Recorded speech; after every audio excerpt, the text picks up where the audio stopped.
እርፍ አይ ሩትዬ ስቅ ብላ አለቀሰች። ምስኪን ይህ ልጅ ድራማ የሰሩ ነው እውነት። ልጁ ልጁ ማን ነው ወሰደ ደግሞ? የዋሹ ነው ወይስ እውነት ልጁ ጠፋ? እንዴት ወላሂ ኡፍ አንጀቴን በላች። እንደዚህ ስቅ ብላ ስትለቀስ እውነቴ ነው የምላችሁ። አይዞሽ ሩትዬ አይዞሽ አይዞሽ አይዞሽ። እንግዲህ ምን ይደረጋል። السلام عليكم ورحمة الله وبركاته. الشما هركفوني أكم جرتن متقالي متقشتي نجاك أبدني متينال روتان غربي بويتشين بس أوف يا علي المون كان يجي نمغوني قبضو إيجا مجاز جلا فدتني مجاز فدان جلاني جنسان بوسي ساجراني جتشودا نمغوني سيدا غادي بتشوف baay'ee tokkotti nama gaddisiisa dhugaa. Waan kana irratti hojjechuu qabdanii diraamaa irratti hojjetu ta'e qabatamaan ta'e hin baramne ammallee jechuudha. Akkanumaan irratti dubbatan asii ijoollee tokko na wajjiniin deema gara viidiyoo waraabadhullee dhabe dhugaa rabbi duuba koo deemanii ani isaan baqadda isaan na wajjiniin fiigu dhugaa. Yaa rabbi yaa Allah.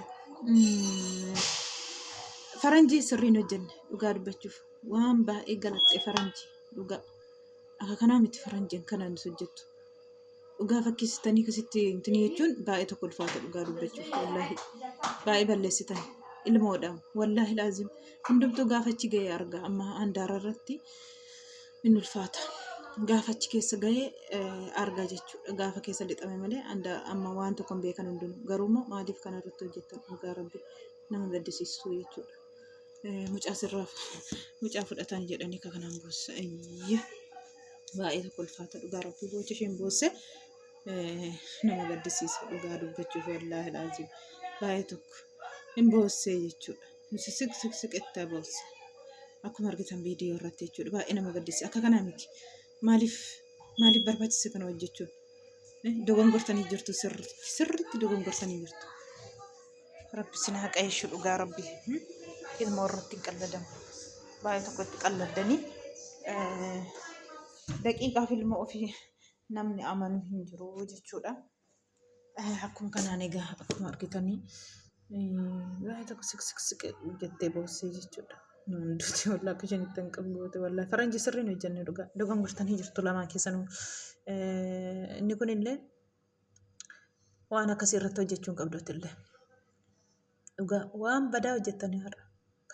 Ilmootiin miti farankiin ilmoo ofii irratti eenyumtuu diriin beeku dhugaa rabbi karaa ilmootiin eenyumtuu qallii hin beeku jechuudha. Isin immoo karaa ilmootiin irratti qalladanii har'a jechuudha.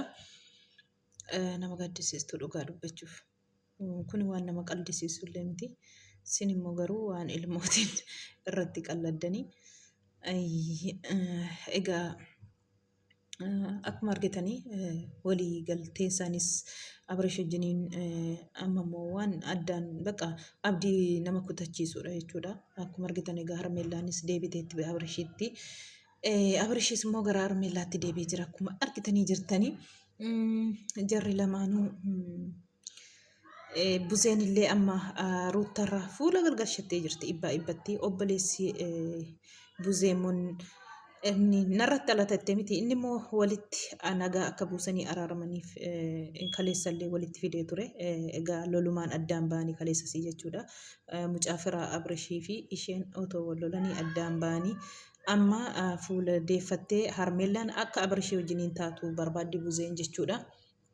Maaliif isheetu jijjiirame isheetu qayyaramee jettee himteetti buzeen meeqa dubbatteetti jechuudha. Amma immoo akkuma argitanii kanaan parankii irratti hojjetanii baay'ee tokko nama gaddisiisa. Wallaahi naasuun isheen sanitti naateeyyuu baay'ee nama gaddisiisa. Maaliif kanaan miti ilmootiin hin taphatamu waan ittiin taphatan waan parankii gootan abdanii dhugaa rabbi. Kanaan dura parankii tokko obboleettiin irratti hojjettee Abrish dhufee giza isheen deemsaaf isaan bira deemte. Gisee sanatti egaa waan baay'ee aartee dubbachaa turte isheen jechuudha. Mucaa fudhatee jennaan boo'ichaatiin baatee qeelte garuu isaan itti parankii hojjetanii gaafa sanallee akka isheen taate baay'ee tokko dhugaa rabbii dhuguma seete jechuudha. Isaan garuu parankii godhanii mucaa osoo jalaatii har'allee faranjii fi mucaa eenyu jedhan kan daanii eenyu jedhu maqaan isaa diinii maqaan isaa nama hangafamu irratti parankii kan isaan hojjetanii jechuudha garuu baay'ee tokko roottaatti immoo dhagamee jira. Maaliif akka kanaan hin hojjetamu ture akka kanaan miti silaa dogongortanii jirtanii. Aizo ruutta ati dhiira jannaadha yoomiyyuu saalee sirratti fudhatu. Kan ulfooteetii qabdee amma saayitii kanatti baay'ee bu'aa baay'ee kaffaltee jirti. Jecha baay'ees arba baay'ees waan baay'ee asiin geessee jirti dhugaa rabbi. Akkan akka ishee kanaan hin argine an akka ishee kana cimtuu dhugaa rabbi akka ishee cimtuu kanaan argine dhugaa baay'ee tokko cimtuudha isheen eenyumaa kan harkan laan. Akkasii gaa akkuma argitanii wallahi baay'ee tokko nama gaddisiiste roottaan gisee akkasitti boossu jechuudha. Dhuguma ilmoon jalaa fudhatame seeteeti ani isheen boosse jechuudha. Garuu jarri muudiitti qabatanii malee ilmoon ishee fudhatamne garaa ma'alaa taateeti. Akka isheen garaa na nyaatte dhugaa rabbii waan dubbadhu yuuna wallaashiste dhugaa gisee akkasitti siksittee boossu garaa nama nyaatte wallahi laazim.